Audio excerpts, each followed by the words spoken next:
અને હવે વાત કરવી છે રામોત્સવની, પરંતુ આ સાથે સાથે વાત કરવી છે કે રામ ઉત્સવને લઈને દેશભરમાં ઉત્સાહ છે, છતાં પણ રાજનીતિ કેમ થાય છે? અયોધ્યામાં 22મીએ ભગવાન રામના મંદિરનું ઉદ્ઘાટન થઈ રહ્યું છે, પ્રાણ પ્રતિષ્ઠાનો એક કાર્યક્રમ થઈ રહ્યો છે અને દેશ આખો દેશ આ પાવન પર્વની રાહ જોઈ રહ્યો છે। ત્યારે એક નેતાએ ભગવાન રામ પર વિવાદાસ્પદ નિવેદન આપી દીધું છે અને તમામ સનાતનીઓની, તમામ હિન્દુઓની લાગણીને ઠેસ પહોંચાડવાનું કામ કર્યું છે। એનસીપી નેતા જીતેન્દ્ર આવ્હાડે નાસિકની રેલીમાં ખૂબ જ વિવાદાસ્પદ નિવેદન કર્યું છે અને તમામ હિન્દુઓની આસ્થાને ઠેસ પહોંચાડ્યું છે। તેમણે કહ્યું કે ભગવાન રામ માંસ ખાનારા હતા। એનસીપી નેતાના ભાષણનો એક કથિત વિડીયો પણ સોશિયલ મીડિયામાં ખૂબ વાયરલ થઈ રહ્યો છે। આ ક્લિપમાં એનસીપીના નેતાને એમ કહેતા સાંભળવામાં આવે છે કે તેમના વનવાસના 14 વર્ષ દરમિયાન ભગવાન રામ જંગલમાં રહેતા હતા અને જંગલમાં પ્રાણીઓનો શિકાર કરતા હતા, કારણ કે ત્યાં શાકાહારી ભોજન મળવું થોડું મુશ્કેલ હતું। એમના એ જે શબ્દો હતા એ સાંભળીએ। अरे राम आपला आहे, बहुजनांचा आहे राम। शिकार करून खाणारा राम तो आमचा आहे, आमच्या बहुजनांचा। तुम्ही जिथे आम्हाला सगळे शाकाहारी बनवायला जातात की आम्ही रामाचा आदर्श पाळतो आणि आम्ही मटण खातो। रामाचा आदर्श, राम हा शाकाहारी नव्हता, तो मांसाहारी होता। 14 वर्ष जंगलात राहणारा माणूस कुठे जाणार हो ते शाकाहारी शोधायला? बरोबर आहे की नाही? जे बोलतो ते खरं बोलत असतो मी। સ્વાભાવિક છે, એનસીપીના નેતા જીતેન્દ્ર આવ્હાડ આવા નિવેદનો કરવાના છે તેનો વિરોધ થવાનો જ છે, કારણ કે ભગવાન રામ એ ન માત્ર આસ્થા સાથે જોડાયેલા છે પરંતુ જીવન સાથે જોડાયેલા છે તમામ સનાતનીઓના। અને પુણેમાં ભાજપ દ્વારા આવ્હાડના નિવેદનનો વિરોધ કરવામાં આવ્યો। જીતેન્દ્ર આવ્હાડે ભગવાન રામને માંસાહારી કહેતા ઠેર ઠેર રોષ જોવા મળ્યો। ભાજપે આવ્હાડ સામે કડક કાર્યવાહીની માંગ પણ કરી છે અને પુણેના રસ્તા ઉપર તમામ ભારતીય જનતા પાર્ટીના જે નેતાઓ છે તે ઉતરી આવ્યા હતા અને તેમના દ્વારા વિરોધ કરવામાં આવ્યો, પોસ્ટર્સ પણ ફાડવામાં આવ્યા હતા અને જે પ્રકારે આવ્હાડ દ્વારા નિવેદનો આપવામાં આવ્યા છે તેનો વિરોધ કરવામાં આવ્યો હતો। એટલું જ નહીં, ભગવાન રામનું મંદિર આટલા વર્ષો પછી બની રહ્યું છે, તમામ હિન્દુ ધર્મના લોકો, સનાતનીઓનું સ્વપ્ન જ્યારે પૂર્ણ થઈ રહ્યું છે ત્યારે માત્ર ને માત્ર રાજનીતિના કારણે, વોટના કારણે રામ ભગવાનને લઈને એલફેલ નિવેદનો આપવામાં આવી રહ્યા છે। શ્રી રામને લઈને એલફેલ નિવેદનો આપવામાં આવી રહ્યા છે અને તેના જ કારણે વિરોધ તો વધે છે, પરંતુ આ સાથે સાથે તેને લઈને વધતી રાજનીતિ એ પણ જોવા મળે છે।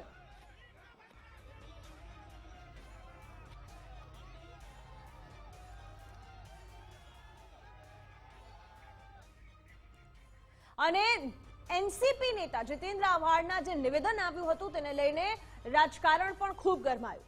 જીતેન્દ્ર આવ્હાડે ભગવાન રામને માંસાહારી કહેતા જ ભાજપે પલટવાર પણ કર્યો અને કહ્યું કે એનસીપી સહિત ઇન્ડી ગઠબંધનને રામ મંદિરની પ્રાણ પ્રતિષ્ઠા થવા જઈ રહી છે એ વાત પચતી નથી અને એટલા જ માટે આવા નિવેદનો કરે છે। राम क्षत्रिय था तो क्षत्रिय का खाना ही मांसाहारी होता है। लेकिन आप कह रहे हैं इसको क्यों कंट्रोवर्सी कहीं ना कहीं होती है, आपको नजर नहीं आ रही? क्योंकि क्या राम को मांसाहारी करना, क्या कंट्रोवर्सी? कंट्रोवर्सी क्या? राम का खाना क्या था? कोई बता देवे कि राम मेथी की भाजी खाता था? आप अपने कहे पे कायम है बिल्कुल, इसको कभी बिल्कुल कायम है। वीडियो फुटेज की जांच करके उनके ऊपर कड़ी सी कड़ी धारा लगाई जाएगी।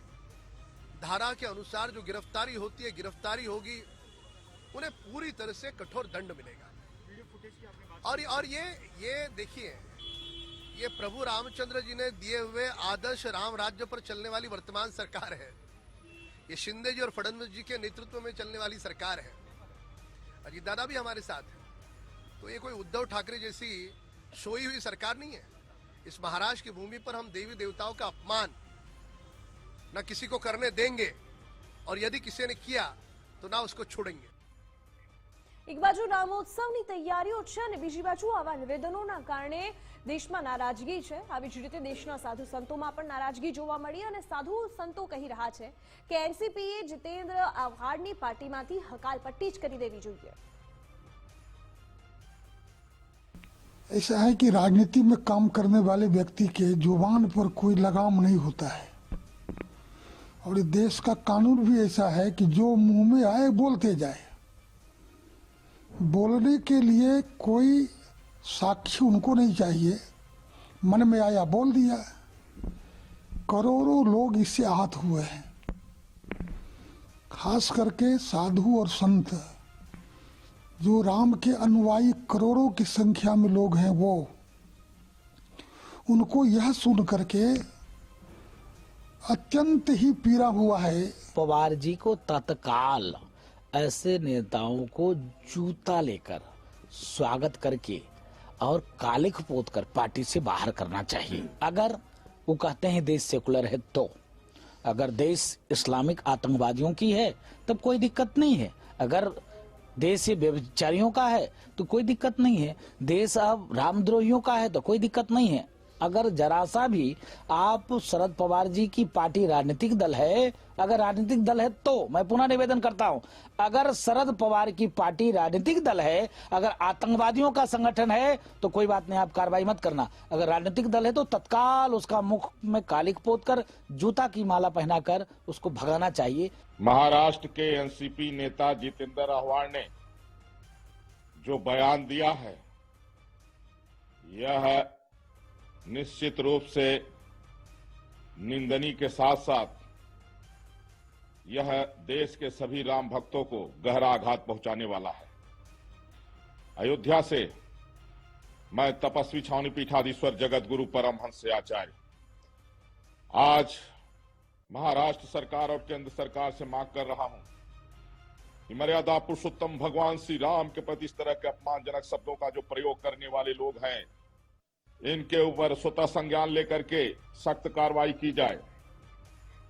જો કે પહેલા જે એનસીપી નેતા જીતેન્દ્ર આવ્હાડે એવું કહેતા હતા કે હું મારા નિવેદન પર અડગ છું, તે હવે વિવાદ વધતા અને વિરોધ વધતા માફી પણ માંગી છે।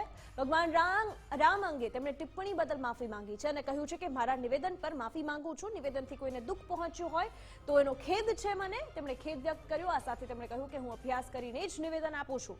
લોકોની ભાવનાને ઠેસ પહોંચી એટલે હું માફી માંગુ છું। વાલ્મીકી રામાયણના રેફરન્સ સાથે જ મેં વાત કરી હોવાની વાત પણ તેમણે કરી હતી। मैं बोलता हूं, अभ्यास करके बोलता हूं, बेमतलब बात नहीं करता हूं, ये मेरी आदत नहीं है। मैं जो भी बात रखता हूं रेफरेंसेस के साथ रखता हूं। अगर मैं वाल्मीकि रामायण का रेफरेंस रखता हूं तो इसका मतलब आप समझिए कि मैं अभ्यास करके आया था। पर फिर भी लोक भावनाओं का आदर करना सार्वजनिक जीवन में बहुत महत्वपूर्ण होता है। लोगों को दुखाना नहीं, ये हमको शरद पवार साहब ने सिखाया है। सत्य कितना भी कड़वा हो, वो कड़वा जहर आप खुद पी लीजिए, लेकिन लोगों को मत दुखाओ, ये साहब ने मुझे कहा है। इसलिए मैंने लोगों के प्रति जो खेद व्यक्त कर रहा हूं।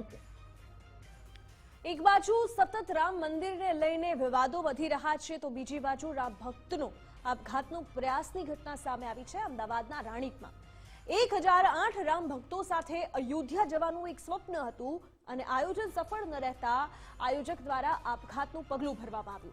આપઘાત કરવા જતા પહેલા જ રામચરણે એક વિડીયો બનાવ્યો હતો। પોલીસે તેના મોબાઈલ લોકેશનને ટ્રેક કરીને તેને બચાવી લીધો હતો। અડાલજ પોલીસની સજાગતાથી આ રામ ભક્તનો જીવ બચી ગયો છે। આયોજક રામચરણ રામનેશ મિશ્રાનો આ બાદ બચાવ થયો છે।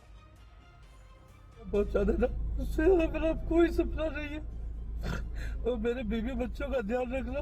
मैं आप लोगों से हाथ जोड़ के विनती करता हूँ कि मेरे बीवी बच्चों का ध्यान रखना। जय श्री राम।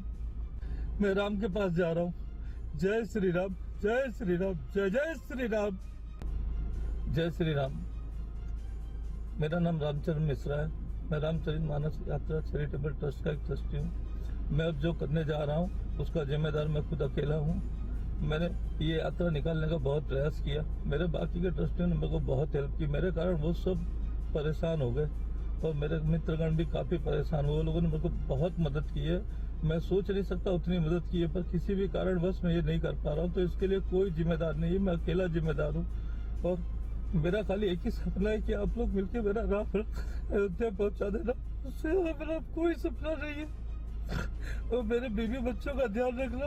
मैं आप लोगों से हाथ जोड़ के विनती करता हूँ कि मेरे बीवी बच्चों का ध्यान रखना। जय श्री राम। मैं राम के पास जा रहा हूँ। जय श्री राम, जय श्री राम, जय जय श्री। આ સાથે જ રામોત્સવને લઈને તૈયારીઓ પણ તેજ થઈ રહી છે. સુરતના 13 નાગરિકોને પ્રાણ પ્રતિષ્ઠા સમારોહનું આમંત્રણ મળ્યું છે. સત્તાવાર આમંત્રણ મળ્યું છે અને રામ મંદિર નિર્માણ કાર્યમાં દાન આપનારને આમંત્રણ મળ્યું છે. ₹25 લાખ કે તેનાથી વધુનું દાન આપનારા જે દાતાઓ છે તેમના માટે આ આમંત્રણ છે. દક્ષિણ ગુજરાતમાંથી 25 સંતોને પણ આમંત્રણ મળ્યું છે. આ પ્રાણ પ્રતિષ્ઠા સમારોહમાં ઉપસ્થિત રહેવા માટે નિમંત્રણ આપવામાં આવ્યું છે. ઇન્વિટેશન કાર્ડ એ અમારી માટે અમારી જિંદગીની મુક્તિ સમાન આ ઇન્વિટેશન છે. સુરત શહેરની અંદર ટોટલ 11 લોકોને ઇન્વિટેશન આપવામાં આવ્યું છે કે જેમની મંદિરના નિર્માણ માટે 1 કરોડ કરતાં વધારે આર્થિક સહાય પૂરી પાડી છે અને બાકીના સાધુ સંતોને, ખાસ કરીને સુરત શહેરની અંદર ગોવિંદભાઈ ધોળકિયાજી, જયંતિભાઈ કબૂતરવાલા, લવજીભાઈ બાસિયા, સૌજીભાઈ ધોળકિયા અને ઘનશ્યામભાઈ શંકર, ઉપરાંત લક્ષ્મીપતિના અગ્રવાલજી, બીજા એક અગ્રવાલ મિત્ર છે.